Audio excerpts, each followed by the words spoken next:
All roads lead to power, and on this show we're going to break that idea down a little bit. What is power? Who has it? And how do you get it? I'm your host, Jeff Couillard.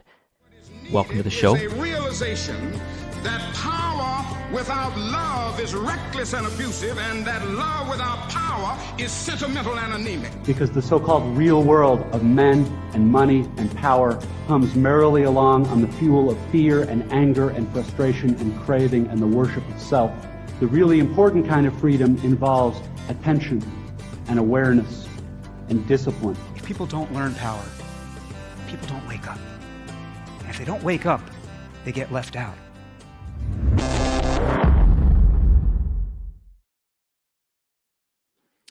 All right, welcome to another week of Powerful. I'm your host, Jeff Couillard.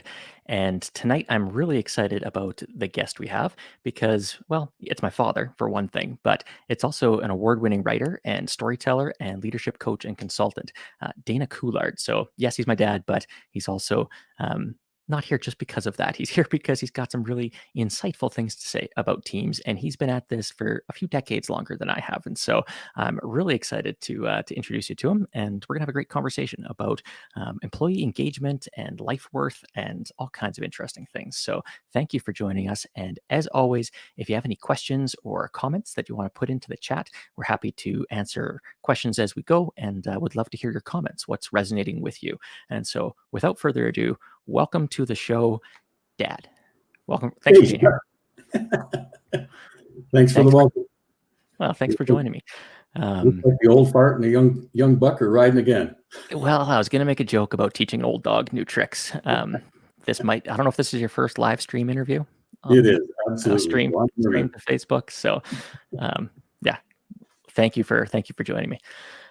Why don't we dig in a little bit to kind of what brought you to this point in time, writing books about leadership and engagement and kind of life in general. We can talk about your two most recent books, and we can talk about some of the work that you've done, but why don't you fill us in on like maybe what it is you want to do in the world, what it is that drives you, as well as kind of how you got here. So a little bit of the backstory.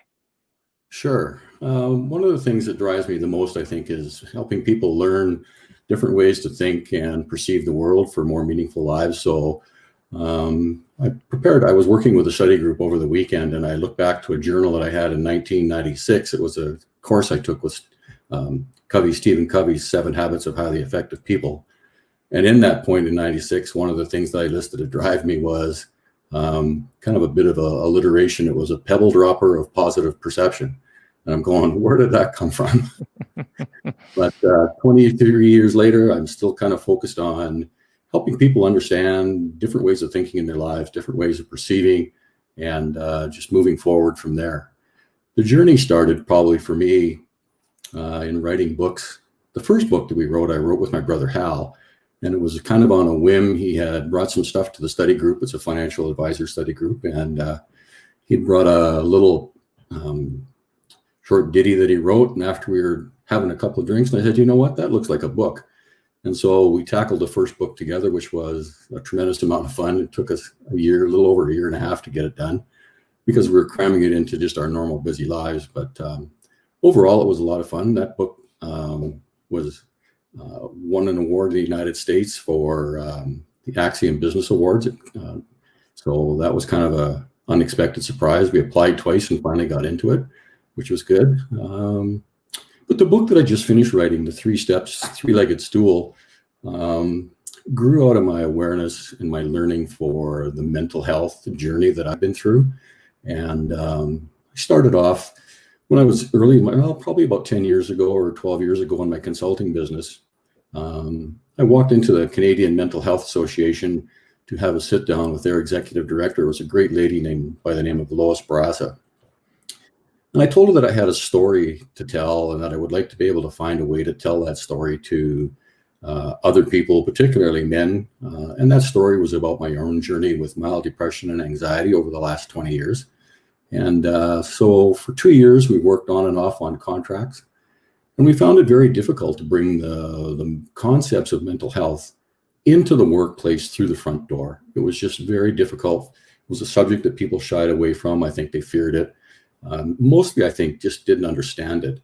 So while I was working on my master's program, I came across a concept called self-determination theory, which really struck home with me. And I also found some research on different aspects of depression and anxiety. That's kind of a body of work that's really not traditional. And so I looked at it and I thought, well, if I put that into the concept of a business book, maybe we can bring the underlying concepts of mental health in through the front door from a more positive, accepting way. And so that's how I got hooked on the concept of employee engagement, and wrote the book. Took about 1.5 years to write that one, and finally got it out. It launched during COVID in April, so that was a fun task. So that's kind of the journey for the 2 books for sure. Okay, well, it's interesting because it sounds like it's maybe a little bit of a Trojan horse into a conversation about wellness and mental wellness in particular that seems like it's hard to have in our organizations and on our teams. And maybe you can rewind the clock even a little bit further, because I mean, you've got quite a long history of leadership in the education system. You were a principal and superintendent of Medicine Catholic schools for a few years. And so maybe let's talk about some of like the learnings, the lessons maybe from your own leadership journey, and looking back on it, like what might you do differently from a mental health and wellness or team engagement perspective? What are some of those things that kind of stick with you from that time? I think most of the leadership that I developed came once I moved up to the principalship of a small school in Bow Island, and then moving into the deputy superintendent's role in Medicine Catholic Board. I had an opportunity to interact with teachers and principals and trustees at a level I had never interacted with before, all the while knowing my own journey. And I think that at some point I probably would have been a little bit more public about my journey, but as I worked with teachers and principals, as they came in, sometimes there would be that concept of, or that point when they would just kind of break down and say, "Can we talk?" And there the conversation got very personal and a very emotional conversation. And I think that's the part that really engaged me in the leadership, is that you could reach out to people at that level. So I think that that's probably where most of my leadership came from. I had an opportunity to work in business with my mom, your grandmother, for 6 years, and led various organizations in the town and built a business up. But that was a period between education, between being a teacher and then between becoming a leader in the education. On the consulting side, I've learned a lot from the leadership, just from studying that I've done, by working with individuals, the work that I've had to done, much like you, just doing the work to expose yourself to new concepts, new perceptions, new ways of thinking, and being able to pass that on to other people. So it's been a good journey that way. Mm-hmm. What's the biggest barrier? And so you mentioned going into the Canadian Mental Health Association and saying, I've got a story that I'd like to tell, and I'd like to engage people in a different conversation about mental wellness in the workplace. What are some of the barriers that are keeping us from having those conversations that you've run into? And maybe what are some ways that we can tackle it? And then maybe we can dive into the book and talk about employee engagement and some of the concepts in there. But maybe because I'm always working with leaders who are struggling with how to do that. Like, how do we have those conversations? How do we make it okay for ourselves to have those conversations, but also to have those conversations with our people? Because it does get really personal, really fast, it feels. So what are some of the barriers that you see and then maybe we can unpack those a little bit? I think the biggest barrier is a lack of knowledge. I think that a lot of people don't understand the concepts of mental wellness, whether it's positive, high, or low, particularly on the low side of mental wellness. And I think because of that lack of knowledge, then there's that lack of empathy or understanding because they don't have that experience. I've known people and coached people who were married, and in working with both people, I know that one of the spouses would have a difficult time understanding what's going through their mate's mind or their emotions. And one of the things that I've learned over the course of the years is the difference between that rational side of our brain and that emotional side of our brain. And to me, it's like a horse and rider. The rider is basically the rational side of our brain, but the power is in that emotional side. So I think it's a lack of understanding and trying to get the education across. And I think that creates a bit of a fearful attitude for people. I don't really want to talk about this. And I'm sure you've experienced the same, in your coaching and working with enviros. I don't want to talk about this. I don't understand it. Just fix it. To me, that's the biggest barrier right there. Yeah, and maybe there's like, can we categorize it as stigma? Like, is there still a lot of stigma around things like depression, anxiety, addiction? I tend to lump them all into the same little cluster of behaviors and things. Yeah, I mean, I certainly see lots of stigma out there still about, can we trust our people to perform their jobs? Can we trust them in leadership roles if they have depression or anxiety or those types of things? Which I think we forget that it affects all of us in different ways. Like, we all wrestle with that on the spectrum. So, yeah, interesting. I'm going to remind the viewers that you can ask questions and make comments anytime. So we'd love to hear your thoughts around what we're talking about, and if you've maybe run into stigma around any of this stuff, or some of your thoughts around mental wellness and that conversation in the workplace. But let's maybe dig into the book. So the book, I've actually got my copy right here. I was refreshing myself. It's been a while since I've actually read it, because it was out in the spring. So, and people, if they want to grab a copy, they can go to just danacouillard.com and just order a copy. It's a very packed book. It's one of those thin, but like very full of very practical insights and activities. And so I highly recommend you check it out. But why this book? Was it a Trojan horse into the conversation about wellness, but it's framed as kind of engagement because it's a softer entry? I think that concept of the Trojan horse is something I've been trying to wrap my head around. What do I call this? What was the purpose of putting it in? And I think in a positive way, that's exactly what it was. It was a way to open up the door to language that business leaders and organizations understand. It's employee engagement. But for me, employee engagement really boiled down to 4 key psychological needs that I put into the model of a 3-legged stool. And basically, this 3-legged stool, the top of the seat, is purpose, which is the most powerful of all, to have that sense of purpose and drive. And the other 3 psychological needs were connection and control. And I found that those 4 underpin pretty much most of the problems that I was encountering in the workplace when I was out there. And so that's where the book came from. That's where it started. And then I just kind of built it around the concept of the 3-legged stool. I looked for stories to try to make it interesting to read, so that it wasn't just a scholarly book, which it wouldn't be anyway. But I bet there's a lot of research out there that suggests that the information that we write in a scholarly fashion doesn't actually impact practice, right? There's a big disconnect between what's actually useful and practical for people and leaders that they're actually going to be able to operationalize in their practice, and what gets written in academia. I used to wrestle with it all the time in addiction stream, and you go and read the papers and you're like, this is very clearly what we should be doing. And I know it's going to be 20 years before that paper is actually impacting practice. That's the gap between research and action, at least in that sector. But I imagine it's the same in other sectors. So why don't we tackle each of those 4 ideas or those constructs kind of one at a time, and you can fill us in on maybe kind of some practical ideas for leaders or for people to connect with those things. And so I'll put them up quickly here. I think I captured them all. Purpose, control, competence, and connection. Let's talk about purpose, because you said that's the main driver. That's the one that connects the dots between the other 3. Mm-hmm. Yeah, purpose is the important one, because without a sense of purpose or direction, it's very difficult to engage with life in general. And so I saw that as a sense of driving or pulling people forward into their future, as opposed to being pushed into their future by fear or doubt or surprise.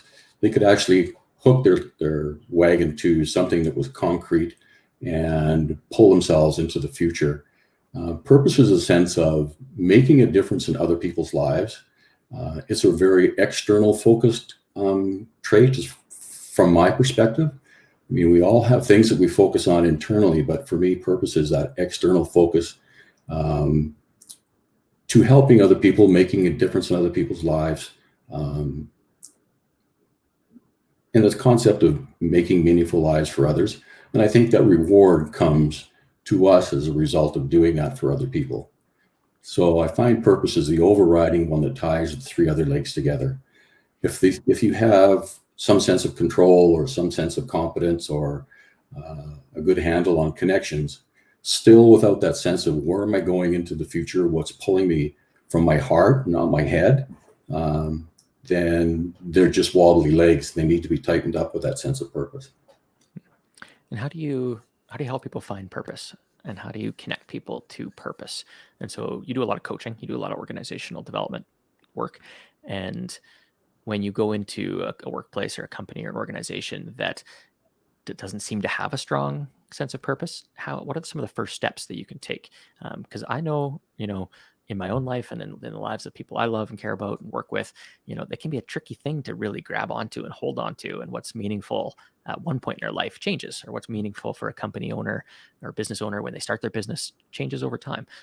So how do you either find your purpose in the first place or reconnect to what's purpose? What are some questions to ask ourselves or activities to undertake?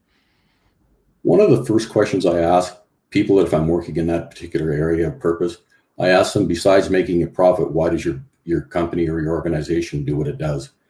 And that sends people scrambling because they revert back to potentially a mission statement or a vision statement or a set of goals. But that purpose statement really needs to be clear and have an emotional connection to the future and to the external side of people. So when I ask that question, there's some confusion. And then when we ask that same question of the employees, it gives us a sense that they're really, in most cases, there's not a strong sense of purpose, a clear purpose statement that all employees are following. Quite often, and we know that in businesses, sometimes the mission statement and the vision statement and the goals get put up on the boardroom wall and in the hallways. Guilty as charged. When I was in the deputy superintendent's role, we'd have them. But if somebody asked me to repeat them, I had to turn around and look to find out where they were on the wall. I think a purpose statement, as we develop it, in looking at people's values, what's important to them, what engages their heart, not just their head. They need to be able to repeat that at gunpoint, so to speak. Kind of like in World War II when they used passwords to get in and out of camp.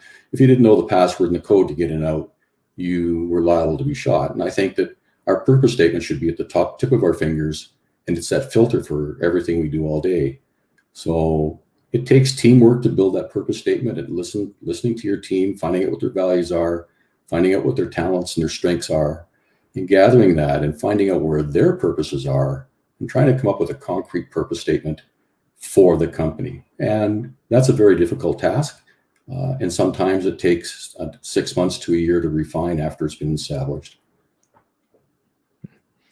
Yeah. And I think the power of a good purpose statement, I've seen it actually transform teams and transform my own team. And it wasn't me. I wasn't the one smart enough at that point to actually go down that road. It was my supervisor, Lisa, once I finally moved out of the role into management, and I hired a brilliant young woman, and she came in and said, what's the purpose here? What are the values? What's the connective tissue here that everybody can get behind? I'm like, I don't know.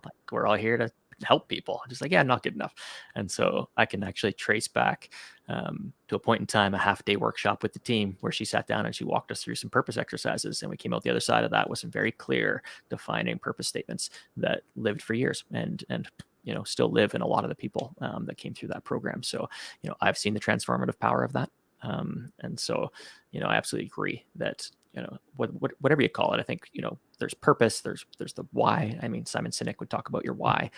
There's vision. They're all kind of in the same family for me around what are we here to do? What's going to be the most meaningful thing? And I like that visual that you have of pulling us into the future as opposed to pushing us around, right? Pushing us into something that maybe out of fear, like you say, or scarcity or something like that. So awesome. Let's dig into control. What's control all about? I think based on the fact that we've entered this pandemic, that a lot of us have experienced what control is about in our lives. Control is basically having a sense of autonomy and independence on how you live your life. And if you happen to be an employee or you're a business owner, it's a sense of I have control over some of my destiny, not necessarily all of it, but I have control of some of it. Because without that, we don't get a chance to use our talents and our strengths. But with the limitations and lockdowns that came with COVID, I know that some of my clients that I had to go from personal to virtual were experiencing that. And I did personally as well. It's that experience of, oh, I can't go talk to people anymore. Oh, I have to wear a mask if I go someplace. Or, oh, I'm supposed to stay home more often than I do. And not knowing what is right and wrong, just realizing that, wow, there's a sense of loss of control over what I was doing. Hence reaching out to a variety of people, you included, to try and convert myself over to this virtual world. So far, so good. You're doing great. That's why we're on tonight. The control is having that independence and autonomy about what you're doing at work. So, I mean, a thing with control is if you're on a production floor and it's a factory floor, it's very difficult to have some sense of control. But there is an aspect of control that I think that all of us have, and that's our attitude on how we approach what we're doing. And I think for me, that's guided by that sense of purpose. What is my purpose? What's the organization's purpose? If someone knows what the purpose of the company is, they can engage with what they're doing at work with a little more enthusiasm, knowing that it's making a difference or will make a difference in somebody else's life down the road. Let me give you a little example of that. One of the companies that I consulted with about 12 years ago grew from about 50 employees to 130 employees inside of a month. And so a massive growth, and it was quite phenomenal. So they brought me in to help them restructure and develop a management team. One of the things that they didn't have or felt they didn't have was that connection to all of the workers on the production floor to something other than their paycheck. And what came out of it was we basically came up with a plan that every quarter the workers would receive a bonus based on their production, how well they did their production. And so what the company did was they would take that bonus and from their own pocket, take half of an amount equal to half of that bonus and put it into what we called an employee community fund. And so then at the end of each quarter, somebody, and they took turns throughout the employees, would take that fund, and if it was divided up or if it was just given to one person, they and one other person would take that fund out, that money out, and deliver it intentionally to the people that were receiving it. And these were individuals in the community in need. And then they would come back and they would talk about it and what their experience was like. And in doing that, it spread throughout everybody else. So I'm pounding nails today, but you know what? Last quarter, we beat our production bonus and we helped this lady whose husband happened to be on disability for 6 months. So there's a good example of that sense of purpose and they having control over what they could do at work. Mm-hmm. Yeah, I mean, I think when I look at those three, control, competence, and connection, like control stands out for me as like my driver. Like I know I'm not a great employee because I've got very strong, like I've got high control needs. And so solo entrepreneur is good for me because I can control it all, right? I can, but and I think maybe leaders wrestle with this a little bit. I certainly wrestle with this as a parent. You know, how much control can my kids have based on the competencies? So control and competency are probably intricately connected. I mean, they're all probably intricately connected with each other because, you know, I think that, we'd love to give control away. I think a lot of leaders are fearful to give too much control away to their employees. They might be stuck in a bit of a command and control type hierarchy, which certainly has its benefits in some environments and less so. We're seeing lots of teams moving away to more flat organizations to get away from that command and control and kind of infrastructure that's more classic. But what's the connection between control and competence? Maybe let's spend a little bit of time talking about competence as a psychological need. Like why did it make the cut as a need with control and connection? It is really connected to control, and competence is about having that opportunity to use your natural skills and your strengths on the job or in your life for a good amount of the time. So it's being placed in the right position where you're using your skills, you're engaged in what you're doing, and there's an opportunity to learn more about areas that you're interested in. In order to do that, there has to be a sense of control or letting go of the leadership to say, I want to put this person in that place. If I provide them with the resources that they need, and if I provide them with the time that they need, I need to begin to trust them that they will make the decisions that align with our purpose the most. And so trust is a really big part of it, and a very difficult part for a lot of leaders, and I think even for a lot of employees, because it can sometimes be scary when somebody says, you know what, here's what you got, here's what you do, call me if you need me. And up to that point, maybe they've been guided and parented through the whole process. So it could be scary on both ends, that level of competency. Mm-hmm. Yeah. And I think maybe for, like, when I think of organizations that I've worked with even recently, when the sense of purpose isn't as clear as it needs to be, it can be really hard to understand how to use my strengths in pursuit of something and control. Like, all the other ones become harder, right? It's harder to be connected to something meaningful in the workplace or your peers when the going gets tough, right? And the going is tough for a lot of organizations right now. But that purpose, so for me, purpose is the one that we focus on first, and then we support that. We support the pursuit of that purpose through figuring out how to give a sense of control, competence, and connection to our people and as leaders. Yeah. Let's talk then a little bit about connection. What do you mean by connection? What are you talking about in relation to the other two? I think for me, out of the four, connection is probably the second most powerful one. We were meant to be connected to people. We survived by being connected to people as prehistoric man. We have, as one author wrote, a tribe that we belong to. And so we haven't been uniquely designed to spend time alone. And it's quite interesting to work with a leader to say, I want you to go out. And I did this over the last 6 months with one of the leaders that I was working with online. The whole thing was online, so it was quite interesting. But you need to spend some time each day just being mindful and to take some time and think about what you're doing. He said, well, I walk to the post office box every day to check the mail and come back up to the house because he worked at home. And I said, well, that's a great time just to think about being present where you are, and then think about the connections that you have with people.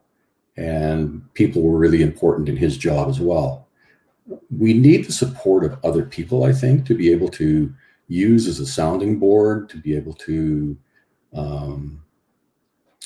bounce our ideas off of, sometimes just to understand how we're feeling. Connection is a very powerful force. If you have a sense of purpose and you have the control and the competency to move forward towards that, it can be a really lonely journey by yourself. It's important to be able to share that with other people. And so I think connection to me is the second most powerful one of those four. Yeah, I think that's a great point around the loneliness of the journey, because I think leadership can be lonely. I mean, I've certainly experienced that, being in a leadership position and having different burdens, having different responsibilities. And yeah, that connection to other people, I think, part of me was excited when I left a team and became an entrepreneur, because I didn't, again, that control piece, like, let's face it, that was a strong driver, right? And competence, like being able to fully use my competencies and my strengths, and having a different, like, a more clear purpose. And so there's lots of things that in hindsight drove me to leave the nonprofit sector a few years ago and pursue entrepreneurship. But I think that, and I've got lots of entrepreneur friends who, that connection piece is really hard as entrepreneurs and as business owners, because there's this huge weight and burden of responsibility. There's a different level of accountability than maybe our employees have, or maybe somebody who's working inside of an organization experiences. And so I think actually one thing that has been really helpful for me is building community. And interestingly, one of my handrails when I'm talking to leaders and entrepreneurs is, it doesn't matter really what the problem is, community is the answer. And so, connection and community for me are pretty synonymous with each other. And I think that connection and community, I think, serve two really important purposes in my life anyway, or in my entrepreneurship journey at this point. It's support. So it is that sounding board piece. It's that bounce something off. Hey, I'm stuck with this thing, right? So it's the support side of the community, and it's the kick in the ass, like accountability side, a little bit of challenge, a little bit of poking, right? And I know I've probably poked you into the virtual world a little bit. Hey, just do the thing, just do the webinar, Dad, just do the live stream, right? A little bit of challenge, a little bit of accountability. So support and accountability, I think, are what every leader needs. one without the other. Just accountability and challenge without the support doesn't work, and it doesn't work the other way either. So I agree. And around that concept of control, we need that sense of boundary. And so even if we give control to our employees, they need to know where the boundaries are within the organization. And I think as leaders, we need to know where our boundaries are that keep us focused on the purpose of what we're doing for our organization. Why we, for example, one organization I'm working with right now has dual purposes. We're working on clarifying what that really looks like. But at this point, they contribute a lot to the Calgary Food Foundation. And they also have a small cancer foundation that they support. And so having that, that's a big responsibility to be able to have that purpose and be able to support and run your business, to have that outside reach. And so with that control comes the responsibility of guiding your company to that purpose, and not losing sight of it, not letting it get cluttered up with the road dust that we collect day to day on our journey through life. Yeah, so let's shift into some of the practical strategies for building these in your organization or in yourself. Maybe if you're a leader, how do you work on these things? Because, at some level, theory is great. Theory makes sense. I can look at those and be like, yep, I need those, I need that, and I need this. How do we do that? Or how do we help our leaders or employees foster a sense of control, competency, and connection? What are some activities that people can do, or conversations that they can engage in? I think for control is basically having that discussion with your employees to say, here's your job responsibility, here's your roles and responsibilities, here's what the performance expectations are, and empowering them to meet those things. So I connect that with competence and control the same, because I find those two, like you say, quite closely connected. And it's knowing what's expected of them and having that conversation with them to say, and understand, and have them understand what their expectations are, so that as they're going through their year, they're having those little discussions with you about meeting their expectations and the responsibilities that will come with their job. So for me, those two really come together just in those two areas. I think probably the biggest job that a leader has to do, and the hardest one, and it's because we all perceive the world in different ways, is painting a picture of their purpose on the boardroom wall or on the hallways so that people can envision it, what it looks like. So I just mentioned an organization that does the Calgary Food Bank and also does a small kids cancer foundation, not the big one, but a small one. Having pictures of those people there to say, here's who we support. This is why we may have to put up with an angry customer today, or this is why you're not feeling too good. Maybe your job's not exactly what you want it to be today, but you realize if you dig down, you're doing it for somebody else. So I think that those three things really work in terms of building that sense of competency, and building those competencies, I think, Jeff, around their strengths as much as possible. I mean, Jim Collins talks about in his book, and as you know, getting the right people on the bus, but once you get them there, getting them in the right seat. And to me, that means getting them in a position where they're engaged in doing what they're doing. And we've probably both coached and worked with companies that sometimes somebody's just not in the right seat, and we do our best to try and find a seat for them on that bus. And sometimes you just can't find a seat on the bus, and you open that door for them to explore another avenue with another organization. So when it comes to connection, I think it's taking the time to let people know that you care, your employees know that you care, taking time to ask how they're doing, to empathize with them when things aren't going so well. And I think that from my perspective through this whole COVID pandemic so far, that connection has probably strengthened a lot in organizations, because there's that fear of not knowing what's coming, but making sure that the person next to you is feeling okay, even though you may not. And one of the best ways to help yourself forget those fears or those doubts is to focus on somebody else's needs. So in the connection is part of that. And making sure that people feel part of a team. So having team celebrations and the normal things that you do with the team. And if you have a large organization, breaking things down so that small purposes on each team focus towards the large purpose. I don't have an opportunity right now to work with a large organization, but I know you have in the past. So breaking those teams down so they have a focus that dovetails into what's the main purpose. Mhm. Yeah, sometimes I talk about the big P purpose, the Yeah. organizational big P, and then there's the little P purpose. Like, what's this team setting out to do this quarter or this month or today? Like, what are we doing today? What's the purpose of this meeting? Right. And being able to connect people meaningfully to that, I think, is really important. Yeah. There's something in there that you said about kind of control and competency, and something that has been on my mind lately is kind of the static nature of job descriptions and role expectations and things like that in a rapidly changing world. And in a lot of organizations that I'm, especially in the nonprofit space right now, things move really fast. And COVID was very disruptive for a lot of teams and a lot of organizations and how they did business. And I know the same is true of small businesses. Shifting from kind of jobs to do, jobs to be done, shifting people's perspective into problems to solve. Like, what problems does this team solve, or what problems do I solve in my role? That question, or that reframing, for me has been really helpful in people seeing their competencies in a new light, seeing that they have and control, right? Yeah. Control of solving something, fixing a problem, as opposed to just doing a thing, doing a task, doing the checklist, what I have to.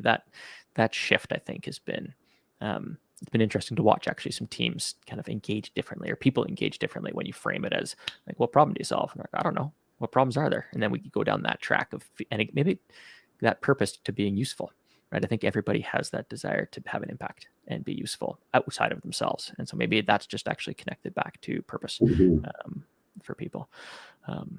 Yeah. I like your description of the static job descriptions, because I agree. I don't think they can any longer be static. And when you talk about the checklist for performance evaluations that happen once a year, guilty as charged. When I was in the deputy superintendent's role, I had to define and create performance measures for teachers and principals. And at that time, it was mostly focused on different checklists and different scoring and self-rating and 360 rating. But later on, after I left and I started my own business, I ran into a concept called performance conversations. And when we're evaluating athletes, or when we're evaluating students at school, we're not just doing it at the end of the year. Those evaluations are ongoing all the time, weekly, daily, monthly, whatever. And so, quite frankly, I think that a lot of businesses get stuck in, okay, it's the year-end time to have a performance evaluation. And there's no room for discussion in that. And what I found with the performance conversation was asking them what's going right for them at this time. What challenges you're experiencing at this time? Are you having any troubles in getting resources? Do you have a clear understanding of what the purpose is? And there's that flexibility in dialogue, which then says, well, maybe we need to change it in how we look at your job. Maybe we need to change where you are in your job and have that flexibility. And I think it's coming, but I think it's going to be a while. Yeah, it's out there. It's out there in pockets. The future's already here. It's just unevenly distributed around the sector, right? So, yeah. I actually, like, full disclosure, I just stopped doing 360 evals, like the yearly annual evals with my teams. If my boss is watching this, my former boss, she'll be chuckling, because I just refuse to do them. I was like, these aren't meaningful. We've wasted a bunch of, like, they're just like they're just an administrative burden at this point. So, like I said, I'm a bad employee, and probably unemployable by anyone at this point in time. So, so we've got these 4 domains: this purpose, control, competence, and connection. You also dig in the book to some of the things that get in the way of execution. And you mentioned them earlier in the conversation: surprise, fear, indecision, and I'm going to space on the 4th one. Doubt. Yeah, those 4. Maybe let's talk about those a little bit. How do we combat? How do we see them coming, or see them when we're in them? Because I think that can be really hard, to have that level of self-awareness, to realize that we're operating from a place of fear. I know I've been reflecting on some decisions made in May and June of this year from a business perspective, things I said yes to, that in hindsight I should have said no to. They were definitely made in a fear and scarcity and uncertain mindset. So how do we help ourselves and leaders kind of see those things coming and deal with them? I think the biggest thing, and you and I have talked about it quite a bit, is even when we're talking about cognitive biases and we're talking about emotional biases, the single most important thing is that awareness that you build. So if people don't know that they're experiencing fear, if they don't recognize that emotion in a current situation, then that's where that third party comes in, or some self-reflection comes in. So the four doubts basically are fear, doubt, hesitation, and surprise. And they're all elements of not knowing what's coming for fear. So I'm looking around the corner, and I think a lot of us probably are feeling that a sense of fear right now with the pandemic. We don't know what's around the corner. So it's a sense of fear. Surprise is a little bit different. Surprise is a sense of, something's coming, but you don't know just what it is. And when it happens, you're surprised or you're shocked that that's what it was, because you may have anticipated something else. When it comes to doubt, it's a really hard one, because that's when we begin to doubt our own skills in what we're doing, and kind of relates to the imposter syndrome, where we feel we're not worthy of doing what we're doing. We shouldn't. What am I doing here? How am I, for example, what am I doing on this podcast? What am I doing having a podcast? Who am I to have a podcast? And then the last one is hesitation. And that's being reluctant to take that step across the boundary into your future. And it can be a result of all of the other three as well, compiling them all into one spot. And we have that sense of, do I or don't I? Do I step across, or do I stay where I'm at? And the more we play that game, the more we begin to do something that's, we begin to procrastinate. And procrastination builds and builds and becomes a habit. And then we begin to not realize that maybe we're experiencing doubt, when in actual fact, we don't need to be experiencing that. We have the skills to do what we're doing.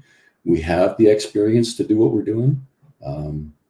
So those four fears, I find, really come at things from the ground level, not knowing why you're feeling something, fearing it, not knowing what's coming around the corner. So for example, with COVID, with the changing guidelines, we know that there's something out there. We just don't know what it's going to be. We know that there's going to be new guidelines. So it's a sense of, what are they going to be? Are they going to be letting up a little bit? Are they going to be closing down a little bit? So we know, but we'll be surprised whenever it is comes down the road for us. So those four fears, I think, are critical. Yeah, and then we get reactive, right? We get surprised, and so we react. And a lot of us and a lot of leaders are in reactive mode all the time. They're fighting fires as opposed to building the systems, or to keep the fires from starting in the first place, and being more proactive with their teams. Taking the time, because it does take a little bit of time, I think, to be self-aware, to reach out for help, to connect to purpose, and to try and drive these other things in a business or in an organization when you're wrestling with getting your employees to work on time, satisfying the angry customer who's barking at you through the phone, or like whatever it happens to be. So which one of those, or maybe here's a question for you. What are you hesitating on? What are you procrastinating on right now? Or how's that shown up for you in the past? And what have you done to break through that? Because I think all of us, to some degree, the reason why I moved the show from a pre-recorded, edited, put it out whenever I want, to a live show was accountability. If we're going to be totally blunt about it, it was Jeff needs some accountability in his life because he's been procrastinating because of COVID, use that excuse for a few months. But, if you want to do it, you got to figure out a way to do it. And so this is actually an attempt by me to just have a little bit of extra accountability in my life. So full disclosure, it's to help me procrastinate less and get the show happening on a weekly basis. But what are some techniques or some strategies that you either work for you or you've seen work for other people to take action? I think the ones that have worked for me since March 13th, or whenever the lockdown came, has been the hesitation to go into the virtual world. It used to be when I was a deputy superintendent, I was in charge of all of the technology and understood and was able to communicate between teachers and principals and the tech guys. But that's far surpassed me at the speed of technology. And so at this point, I can't keep up. And I had to realize that what I do have is a body of knowledge I want to communicate. And that's why I have a love of writing and working on a third book. But the hesitation for me is stepping across and saying, okay, I have to go virtual. I have to do these types of things. I have to do a webinar. I have to get used to doing those things. And so I've reached out to a variety of people, and you've been a big mentor for me in that whole area for the past 8 months or more, helping me understand and helping me practice stuff and learning the technology. So in reaching out to different people to say, I need help doing this because this is what I'm good at. This is what I like to do. And I don't need to know how to do those things. I just need to have them put in front of me so that I can do what I do. And that's where my hesitation is. And it'll be a while before it gets across the full gamut, but it's coming. We'll get you there. Yeah, but that's really interesting when you mentioned the asking for help piece, because that's a direct parallel back to where we started this conversation around mental health and wellness, and the key to actually getting help. If you're, procrastination and depression and anxiety, like they're not actually, like they're really closely related. And when we talk about the 4 domains: purpose, control, competence, connection, and we talk about fear and surprise and hesitation and imposter syndrome, and like these aren't just things that show up in our work and keep us from engaging fully in our work. I think they show up in our life and keep us from engaging fully in our life. Yeah. So I think, when I read The Three Legged Stool, which I'll plug again, people should grab a copy. When it says employee engagement equals higher profits, but it's engagement equals, higher purpose, I think, and higher connection to what's meaningful in our lives. And I think, it's written in a way with, very practical stories, very short, sharp kind of nuggets of information. It seems like you probably spent a lot of time editing, because it's a short book, but it's packed full again. And I think that's actually, I'm pretty critical of some books that should have been blog posts. They're 300 pages, and I'm like, hey, we were done in the first 2 chapters, so thanks but this one like takes you right to the end with practicality and insight. So and I'm not just saying that because you're my dad. I would be just as tough on you as any other author. Yeah, I have to tell you, I had 2 great editors, my brothers, Craig and Hal. In particular, Craig, because I used to be an editor for a magazine, and he loves the writing part of his life. And so when we talked earlier about the scholarly work versus the down-to-earth everyday work, he said, Dana, do you think the average businessman's going to understand that word? You go, no, you're right, they won't. And then rewrite. And we took chapters out of the book because they were getting in the way of, they were things that I knew and I wanted to write, and I wanted them to be in a book someplace. Mm-hmm. But what I found was I had to let them go. Stephen King says you need to kill your darlings in his book on writing. The things that you have the greatest lock on, that you must have in that story, take it out, because you're hanging on to it for the wrong reason. So in terms of editing for the book, I had a lot of help. Well, and we can't see it. I certainly can't see my own work through an objective lens, because we're attached to it, right? They're important thoughts, and that's why we wrote them in the first place. So let's talk a little bit about book number 3. What's it about, and when's it coming? What's the thesis? The main one basically is growing out of the work in my master's, Jeff, that I did about 8 years ago, and then tying it directly to my journey with mild depression and anxiety that kind of comes and goes over the course of the last 20 years. My master's was on human behavior, looking specifically at the impact of depression and anxiety on businesses and on individuals. And when I looked at those 4 purpose drivers, or the 4 drivers of purpose, connection, competence, and control, I looked at that and I thought, the frustration that creates actually does lead to lower levels of mental health. It actually does lead to depression or anxiety, high levels of stress. If I don't feel like I have a sense of purpose in my life, then I'm kind of wandering around, and wandering around is not healthy for anybody. If I don't have a sense of control over where I'm going, hence I'm an entrepreneur kind of like you, I wanted that sense of directing where I wanted to go. If I don't have that, as I've experienced through the whole early parts of COVID and the lockdowns and not being able to be in person with my clients, which I really like, then I started questioning my competence. Do I have the competence to move forward into the virtual world and learn that material.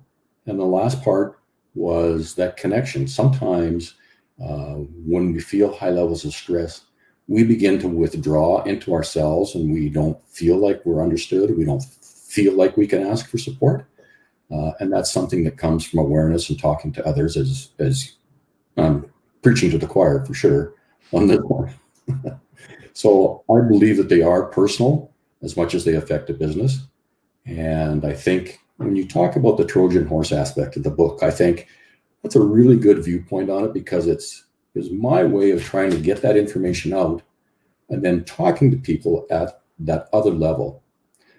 It's not often in consulting that I don't walk into an organization and work with people, and eventually someone will say, Dana, can we have coffee? I'd like to talk. And ultimately the talk is about high levels of stress or lack of purpose or lost purpose or whatever it is. So it's out there. And I think just being a sounding board is one of the things that I'd like to do. Mm-hmm. Yeah, I think it's interesting because, I think for the last decade or two, the conversation around like the workplace and organizations has really been about employee engagement equals, higher levels of profit, right? And that's very clearly laid out in your book. Like, we know that the research is clear, poll after poll in North America, but across the world says 85% or 7, I don't know what the current numbers are, but it's usually very high numbers of disengaged employees. And we can equate that very much to the bottom line. And we can say that, we're just bleeding money if you're a business owner, if you don't take engagement seriously. And I think what we're starting to realize, and through COVID in particular, maybe it's just amplifying it, is that wellness equals engagement equals profit. Right. There's a piece ahead of that. And so I'm excited to read that book around wellness equals engagement and what that means for people and for organizations, because I'm doing a lot of work in that space right now too. Like, that's been the last 6 months or so, there's been a ton of demand for how do we talk about resiliency and wellness, and like, how do we do support for our people in a different way, because the kind of white knuckle it through your work week and get to Friday and decompress with a scotch and some Netflix and get back at it Monday night or Monday morning, like that model, like, that's just not working. And it probably never was working. And it's just more obviously not working right now when people are trying to work from home and manage their kids. We were a little bit of a mess in the spring when it came to, 2 full-time people working full-time, kids at home doing school. Like, it was not, engagement was low sometimes. Let's just call it that. Yeah. I wanted to come back to your question about what the third book's about, because I kind of wandered on you. The third was basically looking at those 4 concepts in terms of depression, and looking at a new model for depression that I discovered in one of the texts that I read for my master's from a psychologist in England. He looks at depression being distributed throughout the population, and that some people have higher levels of those symptoms, other people have lower symptoms. Some people experience them periodically, some very rarely, but it's drilling back to those 4 concepts that I explained in terms of my own life, is interviewing people to ask them questions about those 4 particular drivers and how that's impacted on them and their depression, and finding out if there's any value in having them pursue what's my real sense of purpose. Because when you're depressed, there is no sense of purpose. Your purpose is basically survival, to try to get through, depending on the level you have. When you're anxious, your emotions are in control. And so there is no future in your mind. So the book will be focused on those 4 core aspects and around the concepts of stigma, and trying to break through that stigma from a totally different standpoint. That's going to be a difficult chore, but I think with a fresh look, based on the research that I found out there, it'll be a challenge, and it's something I need to do. Why? What difference will it make? Why is that? How is that connected back to your purpose? Well, my purpose is basically to help people change their thinking and their perception. So if I can help people understand, whether it's professionals or individuals, that there's another way of looking at depression and anxiety, if I can get them to see it through a new lens, then I hope that there's a ray of light through the darkness for them that says, oh, I didn't know I was the only one that didn't feel like this. Oh, I see a crack in the door over there. Let's go explore that. Because right now we focus on the traditional model of depression and anxiety and mental wellness. And I know we've talked about it quite a bit. I just want to put something new out there that's a different twist on it, a different perspective. And in doing that, that's part of my purpose. Mm-hmm. Something maybe a bit more useful than just pathologizing it and saying it's bad and we should try and fix it, right? Which tends to be, I think, the dominant model is the DSM. And don't get me started on the DSM. I'm going to talk to my friend, and you met Kelly Waters Radcliffe. He's a psychologist. He's on the show next week, and we're going to deconstruct some of these things, because both of us are very aligned with these are normal human conditions. This is a piece of the human condition. And when we can describe it in language that's more helpful, that people can understand, again, it goes to that, like, I've been on a little bit of a rant lately about neurobiology and neuropsychology and some of these like neuro everything, because it's like, I can't actually see the dopamine circuits in someone's head. And so until I can, and if I can actually get in there and intervene with it, and until I can, right, we're stuck with what we can talk about. And let's use language we can understand. And let's normalize these experiences in a way that's helpful, right? Yeah. So less capital T truth. I talk about that a lot with people. It's like, I don't care if this is like true capital T, like full stop. Is it useful, right? Are we going to be able to take this and make a difference in our own life for the lives of the people that we support? And if so, let's do it until we find a better way. And so I'm definitely excited to read this book. When is it going to be out? Nothing like a little bit of public accountability to get the ball rolling, get you through the procrastination. Well, when things started to shut down, and I realized that I had to make a change, and I'm not actively involved in the other business that I own with Kyle and Whitney and Brenda, Ivertech Heavy Equipment Service. So I wasn't actively involved out there. So I started, once the pandemic hit, I thought, how am I going to make use of this time when I have legs between clients and making that transition? How do I do that? So I started to write. But then I realized that once the book came out, that I needed to do something with it. It couldn't just sit in the boxes. And so I put the book away, and I think that when fall comes, or finally when winter hits, that I get a little more used to this whole technology thing, and I'll be a little more in a comfort zone to start writing that book again. It's I've got some of the chapters done, but I've got a lot of work to do. So I would say we're looking at another year before I manage to get it out on the printing table. All right. Well, we'll have you back in a year, and we'll be talking about your next book. We'll make that commitment. We'll assume the show is still live and happening. So we'll assume I'm still live and happening. There's that too, right? You never know, right? I encourage all my viewers to check out danacouillard.com. You can grab a copy of The Three Legged Stool. Employee engagement equals higher profits. And again, that's not just for business owners, not just for leaders. I think it's a good read for everybody around those 4 domains of purpose, control, competence, and connection, and how they show up in your own life, and some really insightful stories and questions to ask yourself, reflections to do to reconnect with those. And I for one, look forward to the next book. And thank you for joining me on the show. Do you have any last parting thoughts or insights, or anything you want to maybe task the audience with? Any reflection questions or things that they can take away as a little nugget to reflect on and chew on for themselves? I think one thing that I'd like to leave for everyone, and it's a reminder for myself as well, is that there are other ways to perceive our world.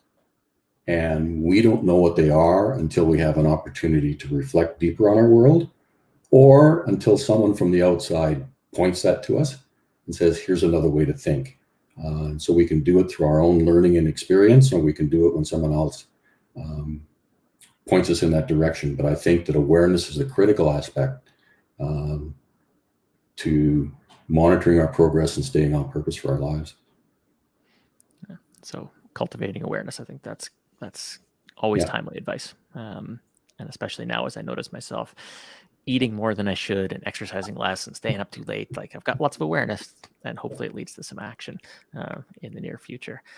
Dad, thanks for joining the show. It's always a pleasure to chat about these types of things with you. So thanks for making the time. You did great on your first live stream, and I'm sure you get lots of good feedback. We didn't get any heckling, so obviously just all supportive comments. Thanks for the experience. I really appreciate it. Yeah, you bet. Thanks for tuning in. I'm going to just direct listeners to, if you want to catch past episodes of the show, both the podcast audio version and some clips from the shows, you can go to jeffcouillard.com/powerful. And next week, I mentioned Kelly Waters Radcliffe is going to be on the show. We're going to be talking a little bit about why psychotherapy is broken and what we can do to fix it. So that's a bold statement to suggest that it is broken, but him and I both have seen it from the inside, and we've seen the challenges that people face both as practitioners in the sector, in psychology and social work and the helping professions, as well as people accessing it for support and some of the barriers and things that we run into there. So we're going to deconstruct psychology in lots of different interesting ways. You never know where a conversation with Kelly is going to lead you. So make sure you tune in for that. And again, thank you so much for tuning in live, and we'll talk to you soon.